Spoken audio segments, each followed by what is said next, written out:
Je suis Delpha Le Breton, ambassadrice aînée de bonne volonté. J'ai 71 ans et j'ai 3 enfants et je vis à la Rivière du Portage.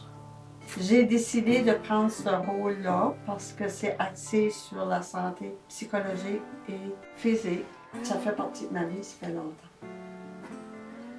C'est favoriser l'inclusion communautaire, puis faire la promotion entre les générations. Puis c'est aussi encourager les aînés, puis opter pour une vie saine et active. Puis faire la promotion de tout ça, finalement. Dans les années 80, j'ai dû demander de l'aide aux revenus. Ça n'a pas été facile. Suite à ça, en étant bénéficiaire, ils m'ont appelé pour si je voulais suivre un cours orientation professionnelle de la femme. C'est comme ça s'appelait ce temps-là. J'ai fait le cours, puis après le cours, on m'a demandé qu'est-ce que je voulais faire. Puis ma réponse était claire. Je voulais être facilitatrice. Je voulais faire le même job que la personne faisait. Suite à ça, j'ai suivi des petites formations. J'ai travaillé sur moi-même. Puis à un moment donné, il y a quelqu'un qui a cru en moi, puis il m'a embauchée. Puis c'est ça que j'ai fait pour toujours. J'ai été animatrice, j'ai été facilitatrice en développement personnel, puis j'ai adoré ça. J'anime des soirées Kaizen. C'est l'initiation à la méditation, au yoga, puis au tai chi libre. J'ai même été invitée à animer une session de méditation dans un événement qui s'appelle « Wow, ça me fait du bien ». C'est axé sur la santé psychologique des gens de tout âge. J'en ai fait une pour les enfants à l'école La Ruche. C'était axé sur les mandalas.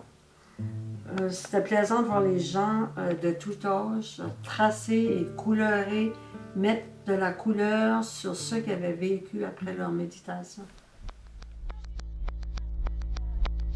Là, il faut que je vous parle vraiment de l'activité physique, l'hiver.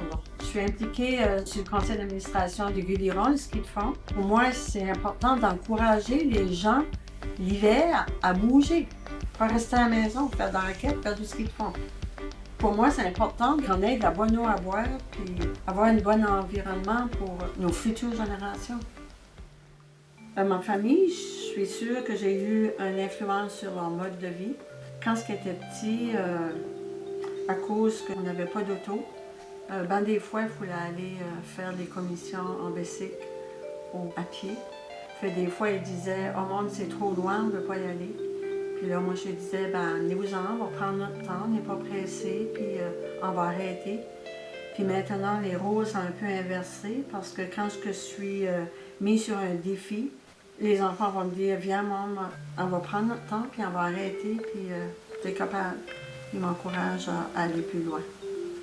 Dans ma communauté, une couple d'années passées, il y a eu des investissements faits. C'était de paver une piste. Puis c'est vraiment plaisant parce que moi, je peux me rendre là en bicycle, aller faire du patin à roulet. Puis il y a beaucoup de monde qui utilise cette piste-là, du monde qui ne marchait pas avant. Puis à cette heure, ils vont parce qu'ils ne voulaient pas marcher sur le bord du chemin. Puis c'est beau de voir ça, là, le monde qui participe sur cette piste-là. Il y a bien des affaires qui arrivent dans la vie, là, mais il faut se concentrer sur quoi ce qui nous reste. Depuis que j'ai 65, je peux te dire qu'il y a tellement de belles choses qui m'arrivent que j'ai besoin d'un agenda.